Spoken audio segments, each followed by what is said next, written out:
All right, folks, it's another Monday with Millard. It's a Locked On MLB, Locked On Diamondbacks crossover, and news is coming fast. It's coming furious. There are cars flipping out of the sky and into buildings. That's how crazy it is. This podcast may be obsolete before I finish saying this sentence, but we're going to continue on. This is Locked On MLB. And hello, baseball fans. Welcome to the Locked On MLB, Locked On Diamondbacks crossover. This is our Monday meetup. We talk about all of baseball, all of Diamondbacks baseball, and some thoughts between two friends. I'm your host, Paul Francis Sullivan, and my other host right over there, where I'm pointing to if you're watching us on the YouTubes, that's Millard Thomas, host of Locked On Diamondbacks. And you can follow Locked On MLB at Locked On MLB Pods on both Twitter and on Instagram. I'm your pal Sully. I'm at Sully Baseball on Twitter, Sully Baseball Podcast on Instagram. Thanks so much for making it your first listen. Millard, where can people find your show? My personal account on Twitter is at CreatorThomas24. But if you just Google Locked On Diamondbacks, both Twitter and Instagram, in that little search bar, you can definitely find the podcast handle. Well, this episode is being dropped on the 14th day of March 2022. And if you're following Locked On MLB, this will be the third episode dropped since Sunday. Okay? We're coming in hot. Let me cool you off, Sully. Let me cool you off a little bit. Locked On MLB has told us, the Locked On Network says, you just give us 3 original episodes a week. I said, I'm going to give you 3 by the end of Monday. Okay. Wow. Because that's how much this is happening. There's, we all were celebrating the end of the lockout, but now, let's get to work. There's so many players who are available. And so let's go over there's a couple of really big moves that took place since. Let's start at the Olson trade. Okay. That Matt Olson was dealt to the Atlanta Braves, and that has shockwaves for a lot of different reasons. First and foremost, it means that the Freddie Freeman era is over in Atlanta, and while that is sad, there is a history of teams who have had a star player play their final game in that uniform with a World Series champion. I think of Pedro Martinez with the Red Sox, Rogers Hornsby with the Cardinals, Catfish Hunter with the Oakland A's. There have been a lot of times, Albert Pujols with the St. Louis Cardinals more recently. So be grateful, Braves fans, that he gave you 11 wonderful years, and your final image of him is catching the final out to clinch the World Series. There is the one possible caveat that could extend the Freddie Freeman era in Atlanta is they have the universal DH now. Oh, who knows? But chances are they're not going to do this. Now, he was dealt Matt Olson, all-star Oakland A's first baseman, was dealt to the to Atlanta, and he did not come cheap. He did not come cheap. Let's talk a little bit about the fact that it cost Atlanta 4 players to replace Freddie Freeman here. And it wasn't including I'm going to just jump in the highly touted Christian Pache. Yeah, I don't know. Pache. Christian Pache. Dynamite defensive center fielder. Already has a World Series ring to his credit. He's going to fit right in Oakland. And 3 other players who are among the Braves' top prospects. So thoughts on this? Yeah, I mean, this was a bombshell blockbuster of all deals. One, because Freddie Freeman seems to be the hottest name in free agency right now. You could argue or quibble with Carlos Correa, but I think Freddie Freeman is the kingpin in free agency this year. And for the Braves, I mean, Freddie Freeman, I don't know if it's about the money, but this guy is the face of the franchise. This guy is the heartbeat of the team. And to just be okay moving on from Freddie Freeman, I don't understand. Now, if you're the Oakland A's, I think you're okay moving Matt Olson because they got back a haul. I'm the guy that thinks prospects are generally overrated, but if you're going to get the top 2 prospects, according to MLB.com at least, if you're getting the top 2 prospects plus the 6th best prospect plus the 14th best prospect, you're getting 4 of the top 14 guys in the Braves organization. That's a ton. But If you're a Braves fan, you're like, why are we trading half our farm system away for a guy who's worse than Freddie Freeman? It doesn't make any sense. And Matt Olson's a guy you're going to have to pay in 2 years. So you might not be paying Freddie Freeman right now, but he's only 31 years old. You could pay him 4 years, a fat deal, and still get the best years out of Freddie Freeman. So I don't understand the whole point of trading half your farm system for a guy that's a little bit worse than Freddie Freeman, and that's going to be just as expensive in a couple of years.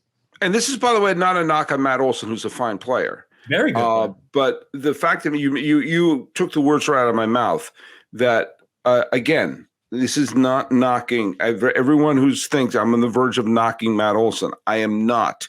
He's a wonderful player, and it's probably going to fit right in with Atlanta and do a good job.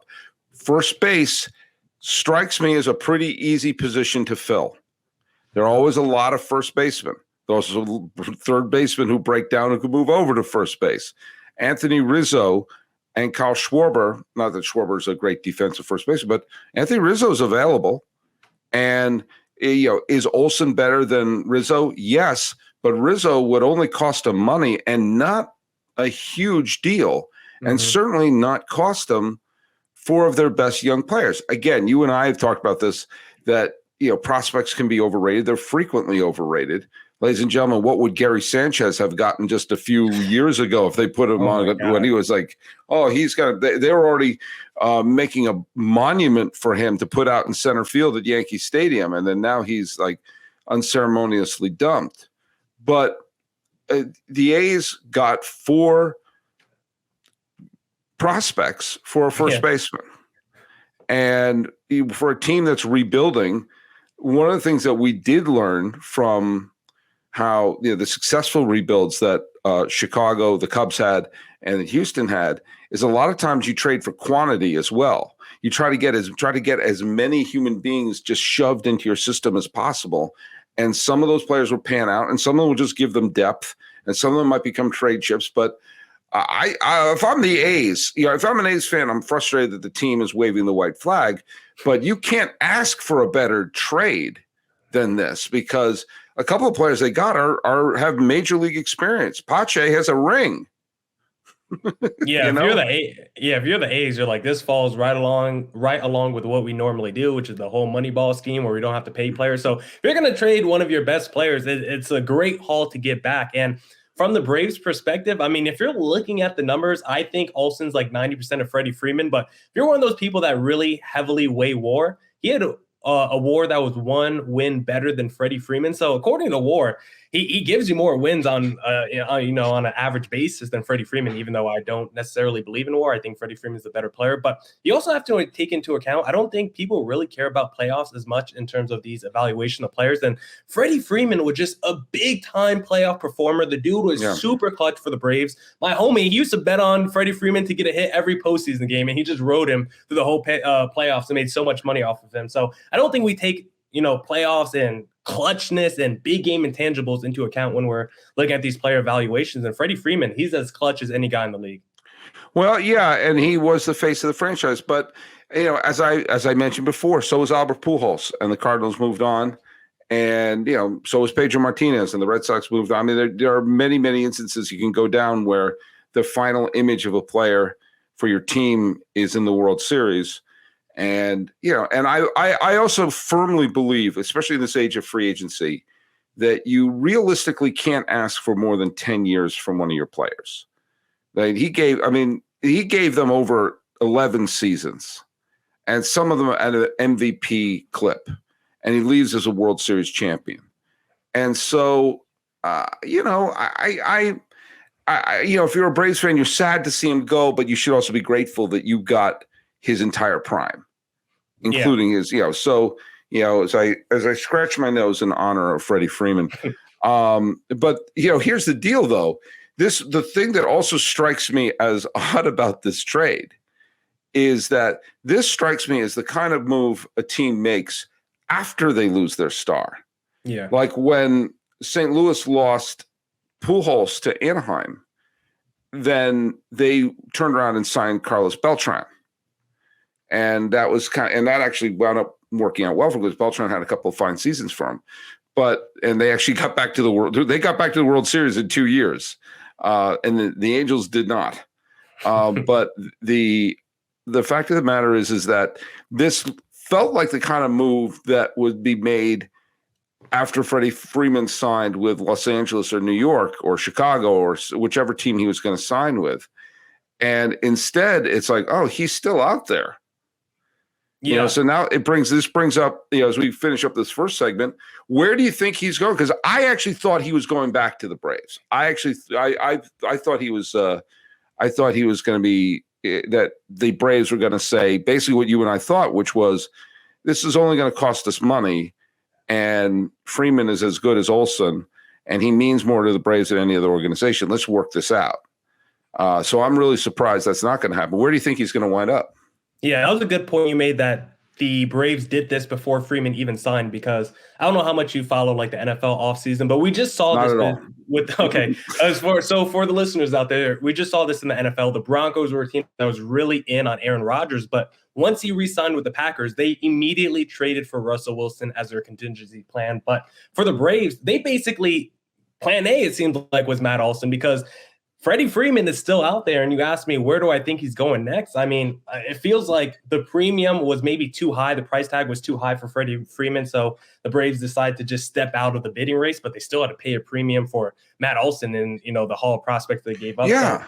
So in the end, they're going to pay a premium either way, and they're going to have to pay a premium down the line with Matt Olson, unless they're going to flip him for prospects, you know, a different haul down the line. So we'll see what happens there. Like you said, I think it would have just been smarter to get Rizzo or Kyle Schwarber, a guy who could get you, 25 home runs and be a really good first baseman, instead of trading half your farm system for Matt Olson. But to answer your question of where I think Freddie Freeman is going, I mean, it feels like the Dodgers are the favorites, but I thought they were just kind of in the race just to drive up his price tag. I mean, I wouldn't be surprised if the Dodgers went out there and signed him, but I have to feel like the Yankees are sniffing around this, because he just seems, as a lefty at bat, big time power bat, the kind of dude who's playoff proven and has done everything on a big stage. He seems to be like the kind of dude that can reignite that Yankees culture of winning, because it has something that has not gone on a lot in recent Yankees history, especially the last 20 years since 2004. So I look at that. It seems like all the AL East teams are kind of rumored. The Tampa Bay Rays, the Blue Jays. The Blue Jays would be interesting, but they got Vlad Guerrero Jr. Yeah, would have to make Freddie Freeman the full-time DH. I just think there's a lot of redundancy there in that lineup. So Tampa Bay, they never went out there and signed the big money free agent, but Freddie Freeman does seem like a Tampa Bay Ray in terms of culture and fit, but I feel like the Yankees are the team to watch in this Freddie Freeman sweepstakes. Yeah, I think he's going to go to Los Angeles. I think that's where I think they're going to be. But there is something to look at the fact that there's like a little bit of bitterness and angerness in Yankeeville, especially with it's like playing Deal or No Deal, and you have all the suitcases. And one suitcase was Correa, one suitcase was Story, one suitcase was Baez, one suitcase was Semien, one suitcase was Seager, and they got Kiner Falefa. And who's like not very good. I don't know. With Correa and Story still available. I still don't understand the trade. We talked about that ad nauseum in the last couple episodes. I get the sense that a signing of a huge, legit star, especially one who could break up a very right-handed heavy lineup.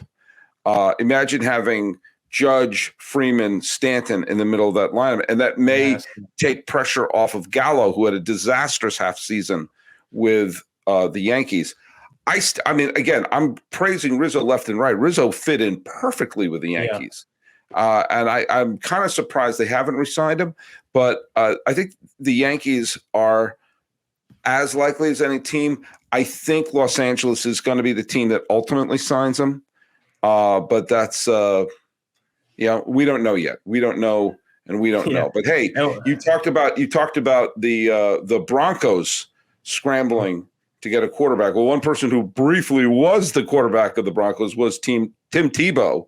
That's and right. He is also a New York Times bestselling author and a former Mets prospect, and the author of the book Mission Possible. Look, are you ready to discover your purpose and leave an impact wherever you go? Mission Possible, which was written by and read by Tim Tebow, encourages you to find your inspiration, pursue your purpose, and create a life for yourself that counts.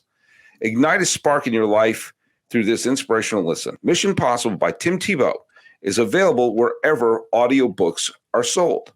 And hey, thanks so much for making Locked On MLB your first listen every day. Make Locked On Diamondbacks your second listen if you know what's good for you. How about your third one? Keep listening, because we got Locked On MLB prospects. Friend of the podcast, Lindsey Crosby, is a prospect encyclopedia, and he's going deep in the MLB stars of tomorrow, all of whom were traded for Matt Olson. It's free and available wherever you get your podcasts. All right, Millard Thomas here on our crossover that we do. We talked about the Olson deal. Let's talk a little bit about what the Mariners did. The Mariners just made a very interesting move when they picked up Winker and Suarez from the Cincinnati Reds. Now, one of the players they sent packing to the Reds. They sent a couple players, one of whom was one of the key from the trade with the Mets, the Cano trade. It looks like this player, is it Williamson? Is his name? Is a legit pitching prospect. Who's going to the Reds. Obviously, the Reds are in full rebuilding mode. This is an interesting move for the Mariners. Seager is no longer their third baseman. He retired. Winker is going to fit right into an outfield that has a lot of young players on the team. Suarez is going to join Toro in an interesting infield. If Haniger, Kalenic, and Lewis could gel as outfielders, Seattle, who lest we forgot, won 90 games and picked up Robbie Ray, your old buddy Robbie Ray, is now in Seattle, the reigning American League Cy Young Award winner. They needed some extra bats and they needed some depth. They got a decent bat and some depth in this. This is an interesting trade, even if it cost them a quality pitching prospect. Yeah, I like the trade for the Mariners more. I feel like more people are team Cincinnati Reds because people hate the money owed to Suarez and they hate how Winker's a glorified platoon player. But look, even though Winker's way better against righties or wherever the splits are, he's still, if you look at his final stat line, it was still good enough to be an MVP level player. His career OPS is borderline 900. Winker throughout his career when playing a full season of games is a very productive player. So even though his splits are definitely skewed, I still think he's an all-star level plus player. And for Suarez, the money owed to him, the dude is making $11 million per year. It's not like he's making 25, some crazy number. He's not that highly paid, at least in terms of my opinion. And still, he's only 2 years removed from a 49 home run season. Yes, the man hits below the Mendoza line nowadays, but he still could get you an 800 plus OPS, still has a pretty respectable walk rate, and he's still a power bat. So for the Mariners, I like this as an all-in move. They're trying to end the longest playoff drought in the 4 major American sports. So I like this move as a win-now move. And for the Reds, they just seem to be cutting salaries this offseason. If you look at all their moves, they cut Miley for no reason, who was their best pitcher last season, arguably. They just did this move. I believe I saw someone get out, and I actually had to fact check it. Ken Griffey Jr. is their 6th highest paid player going into next season. That is crazy to think about. I didn't even know this man was still getting paid by a Major League Baseball team. And to find out he's going to be one of the 6th highest paid player on the Cincinnati Reds, I don't care. We had this whole lockout to help, competitive balance and all this stuff. And the Reds, the first thing they're doing after this lockout is we're getting rid of all our best players, and we're trying to cut salary, and we're trying to tank next season. It's really a shame because the Reds, obviously they have the great tradition. They play in a wonderful ballpark that should be showcased in postseason, and the Reds should be a team like the Red Sox, in that they're a team whose history is very deep. The roots are very deep. But one of the reasons why the Red Sox have their great popularity is obviously there's a tradition that's been held down from generation to generation, and that's happened with the Reds as well.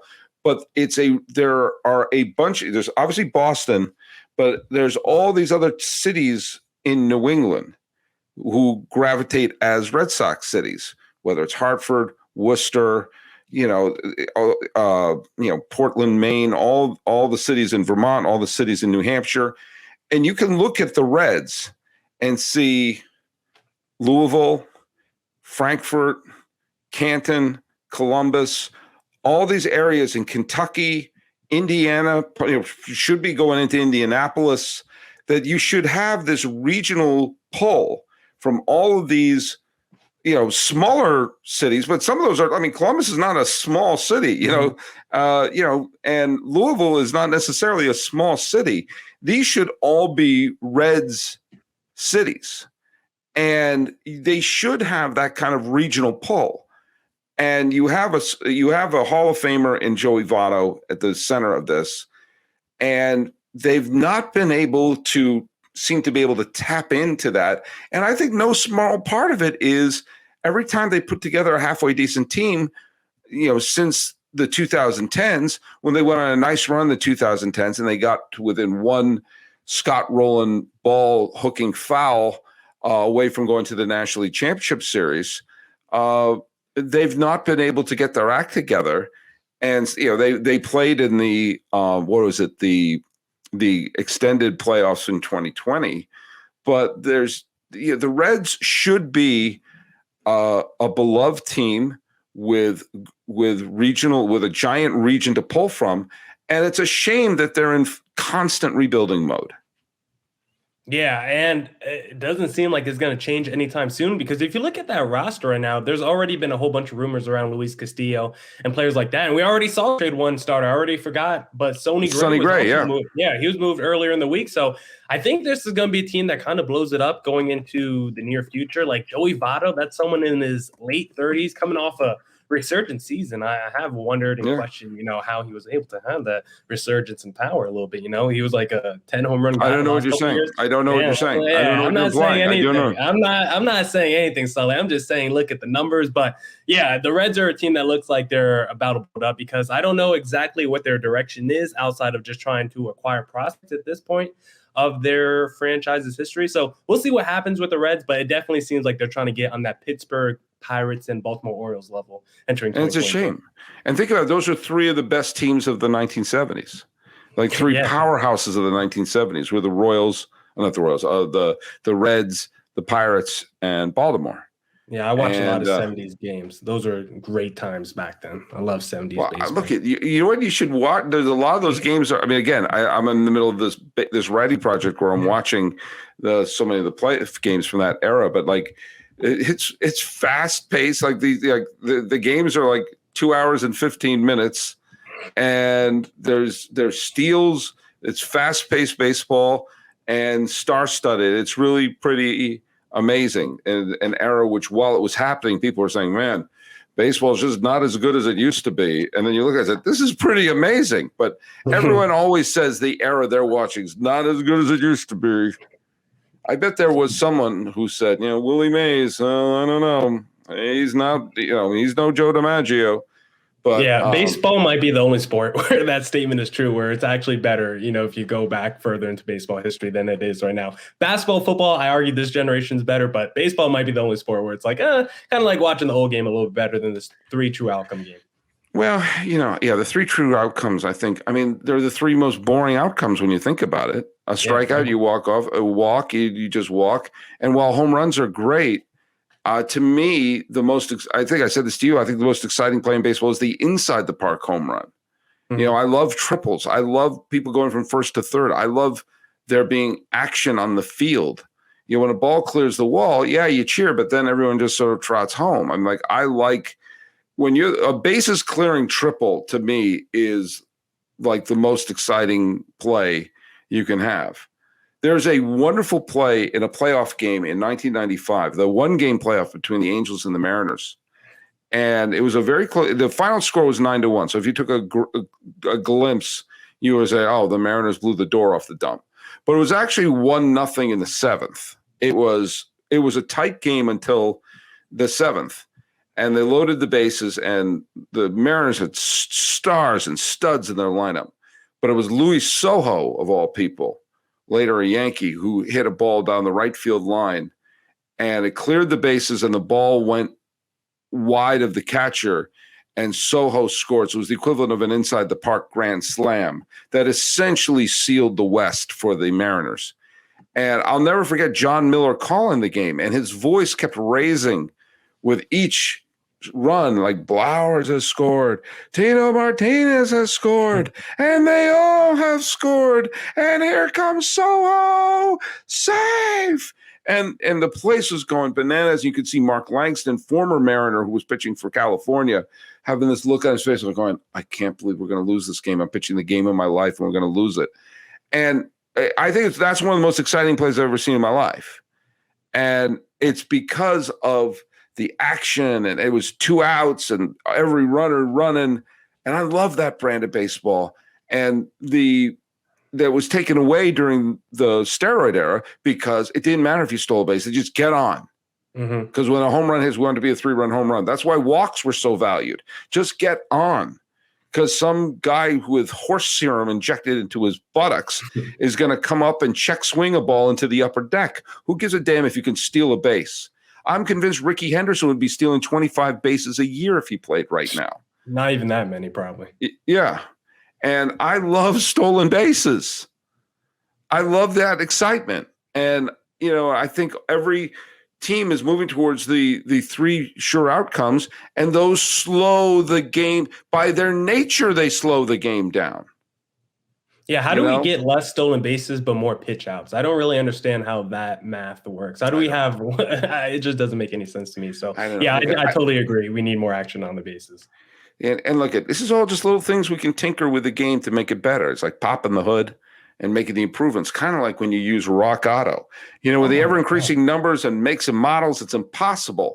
Wait, is this the Tim Tebow read? No, it's not. It's now impossible for your local chain auto parts store to stock all the parts you need. Why endure often pointless or seemingly intimidating questions and wait for that person behind the counter to go tippy-tap on their computer? And what they're doing, they're just going to buy the stuff that's at the warehouse that they're going to buy anyway. It's nonsense. You have computers. Trust me, you've got the computer. It's in your home. It's in your pocket. It might be on your watch. You can access rockauto.com. Save time. Save money. Save your sanity when using Rock Auto, which is a family business. Rock Auto serves do-it-yourselfers for over 20 years. Rock Auto's prices are reliably low for every customer, including you. Go explore their easy-to-use website today to find the solution for your auto parts needs. Go to rockauto.com right now or after the podcast and see all the parts available for your car and or truck. Right, locked on in your "How did you hear about us" box, so they know that we sent you. Amazing selection, reliably low prices. All the parts your car will ever need are at rockauto.com. All right, so the Mariners improved themselves. Twins made a strange move the other day with the Yankees. A couple of the things were going on. It looks like the Brewers are signing Andrew McCutchen. Yeah, Sully, I know you've talked about the Yankees trade, but can I just ask you who you think won it? You don't even have to explain it. Just tell me who you think won the trade. I don't understand what the Yankees are doing. Okay, I don't understand what they're doing. They could. Gio Urshela is not is a good third baseman who isn't going to cost them the money that Josh Donaldson will cost them. He's more versatile than Josh Donaldson. Kiner Falefa is a nice defensive shortstop. He's not Carlos Correa. No. I thought I would have gone to Bet Online and bet all my money that the Yankees were going to sign Corey Seager. I thought he was the perfect fit for the Yankees. Playoff pedigree, the swing that would be perfect in Yankee Stadium, solid shortstop. He went to Texas. I don't understand. With Correa or Story, either one of them still available. Yeah, I know they've got this stud in the minor leagues. He's still in the minor leagues.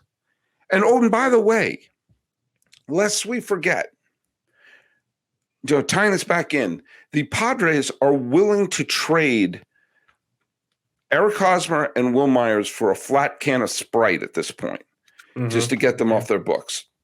Remember when the Royals traded Will Myers to Tampa, they were considered by many people. I didn't. You can go back and listen to the old episode that I recorded of Sully Baseball Daily. I thought it was a smart move because they got major league pitchers back from. But there are so many people saying, what are the Royals doing? They're trading away Will Myers, who's going to be the franchise, the face of the team, maybe the greatest Royal of all time, someone who makes George Brett look like a absolute washed up minor leaguer. This is the greatest figure in Kansas City history, not just baseball history, but in their history. And they've traded him away for James Shields and Wade Davis. Well, James Shields gave them a major league start that they needed. Wade Davis was on the mound when they clinched the World Series title. And Will Myers, who's had a couple of decent seasons, to be fair, but is not the great savior that he was being touted at. And so now we're hearing, what is this, Volpe, who is this great prospect for the Yankees. legendary that this is going to be. He's going to be Honus Wagner, Ozzie Smith, Luis Aparicio, Cal Ripken, A-Rod, Nomar, and Jeter all wrapped up in one. He's good. That's it. There's all these John the Baptist yelling, "Prepare ye the way of Volpe." And you have Carlos Correa, who you just have to hand him money, and he's your shortstop. And, I don't understand, if Volpe is that great, then you can later deal Correa, but I don't understand why, or Story for that matter. It makes no sense to me. And then, for more, listen to the previous 2 episodes there. Yeah. If Volpe's that great, they should go get Mike Trout right now then, and then just trade Volpe for him. Do something. Trade the dude for a I know. Yeah. I remember Jesus Montero. Oh, yes. They were talking about him. The descriptions, he was the next Miguel Cabrera. And he was not included in the deal that would have brought Cliff Lee to the Yankees in 2010. And that cost them the pennant, as Cliff Lee beat him as a member of Texas. As they went, Texas won the pennant over the Yankees that year, and Cliff Lee was the rental. They would not rent Cliff Lee because it meant, getting rid of the legendary Jesus Montero. Yeah, who had a great rookie season, and that was it. That was his whole career, basically. So the Yankees, yes, prospects can come up and be great, but you have Volpe's not ready now, and the Yankees' window of winning is now. And okay, if you don't want to pay Correa, or fine, I don't quite understand that. You're the Yankees, but Trevor Story. Again, that would make all the sense in the world. And I don't understand. It makes no sense to me. Zero. Yeah, the shortstop market this year and next season are going to be stacked. So if the Yankees come away with nobody other than, I don't even know how to pronounce his name, but the Kiner Falefa. Yeah, Connor Falefa. If that's all who they end up with, it's going to be a very disappointing outcome for the Yankees. But I don't think any team has their prospects more overhyped than the Yankees, because you can look at Jesus Montero, like you mentioned. Clint Frazier was supposed to be the next big thing, and that dude flamed out as well. So Greg Bird, remember when he was a thing too? Like all these young Yankee players, they all flame out pretty quickly. But from the Twins' perspective, I don't like trading star players, but if they're over the age of 35, and you get back 2 young players like a Gary Sanchez and Urshela, I like that, because I'm the person that always says I would rather try to go after depreciating assets on the major league level, either younger players who've had pedigree in the minor league level, but maybe have struggled a little bit on the major league level, or maybe they showed flashes on the major league level and then have cooled off a little bit. Gary Sanchez and Gio Urshela are 2 players just like that. Gary Sanchez has shown all-star level flashes before. He's put together all-star level campaigns, and he's just become, I don't know, his stock has fallen dramatically. And Gio Urshela is the same thing. He has been a really good player in 2021 and 2019, not an all-star, but he's a very solid player. So for the Twins to get back 2 guys with, a real ceiling, even though they might not be at that ceiling right now, even though they do have that ceiling and they could get back to that, I kind of like that as a reclamation project for the Twins. You get back a Gary Sanchez, a catcher who could be, maybe a future all-star once again someday. So I like the reclamation project that the Twins took on. And sorry to rail the podcast again with this. No, but sometimes a change will do a player well. I mean, sometimes a change of scenery. Right. Look what Jose, when you have a player with a tremendous amount of pressure on them. I remember Jose Contreras was supposed to be the great Cy Young hopeful for the Yankees when they signed him from Cuba, where he expatriated from Cuba, and he didn't do particularly well with the Yankees, and he wound up being sent to the White Sox, where he was their stud when they went to the World Series, won the World Series in 2005. So sometimes a change of expectations can sometimes be a positive thing. Let's go over just a couple other quick things. We're finding out that Seiya Suzuki, I believe I'm saying his name correctly. Yeah, it looks like the Padres are making a big push on him.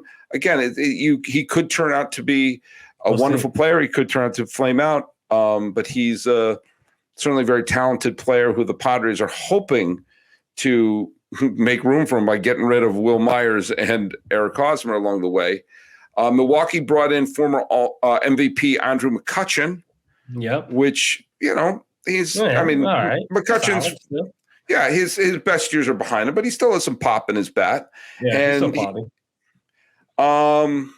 And take a look at the Diamondbacks re-signed Ian Kennedy. Yes, we brought him back, baby. But they're saying Zach Allen might miss opening day with some shoulder bursitis. So we got some negative news to start the season as well. And the Mets are kicking the tires on Luke Weaver, seeing if they can acquire him. Yeah, man, you can have him. I don't want Luke Weaver, really. I mean, I want him to get back to the 2019 level that we saw, but Luke Weaver has just struggled so mightily. Like, I don't have a ton of confidence to become a 2-pitch guy. Like, everyone says he's got the good stuff, but that's just, I think, kind of excuse for saying someone hasn't performed well. They just have good looking stuff. I don't know. So Luke Weaver is someone that I hope can get back to that 2019 level. But if we could get a good player for Luke Weaver, I think it has to be a 1-for-1 deal. I don't want your 25th best prospect in your system or some 16-year-old from the Dominican Republic. Like, give me a 1-for-1 deal where I could get another major league player that's interesting and young. Like a Dominic Smith would be interesting from the Mets. A JD Davis would be interesting, but I think I would rather keep Luke Weaver for at least one more season and see what he can do. And the Suzuki guy, we saw the Padres dip their toes in international waters last season with Ha-Seong Kim. Hasn't exactly worked out. Suzuki has said, I have not signed with anyone. The Chicago Cubs seem to be making a big push for the player as well. So I'm very curious to see what kind of player he actually is, because you never know. Sometimes they put up big numbers, overseas, and they come over to America and it's like, he's really not the guy we thought he was. I bet you can get Eric Hosmer and Will Myers for Weaver. I mean, I think Javi would do it for sure. I think he would trade me Eric Hosmer just to have him, just for like a player to be named later. I don't even think he cares who the player is. Cash considerations, I think Javi would be pretty happy with that. Cash considerations is a good player, very hyped by the Yankee organization's cash considerations. Well, look at, hey, Millard, by the time we hit stop record on this, chances are Carlos Correa will sign with the Baltimore Orioles. Freddie Freeman will announce his intention to be the new quarterback of the New England Patriots.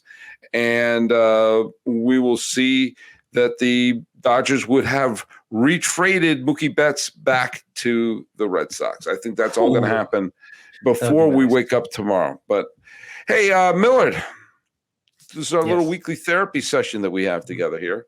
Yeah. Thanks for doing it again with me. Remind people where they can follow you. Yes, at Creator Thomas 24 for my personal account, or look up Locked On Diamondbacks on both Twitter and Instagram in the search bar, and I'm sure you can find the podcast handle. And I'm at Sully Baseball on Twitter, Sully Baseball Podcast on Instagram, and check us out on those platforms at Locked On MLB Pods. Well, we're going to be bringing in these episodes fast and furious, and who knows what fun things are going to happen. This has been another fun Locked On MLB, Locked On Diamondbacks crossover with Millard Thomas and your pal Sully. The date is still the 14th day of March, 2022. I'm expected to record 2 more podcasts today. Again, I'm your host, Paul Francis Sullivan. Please call me Sully.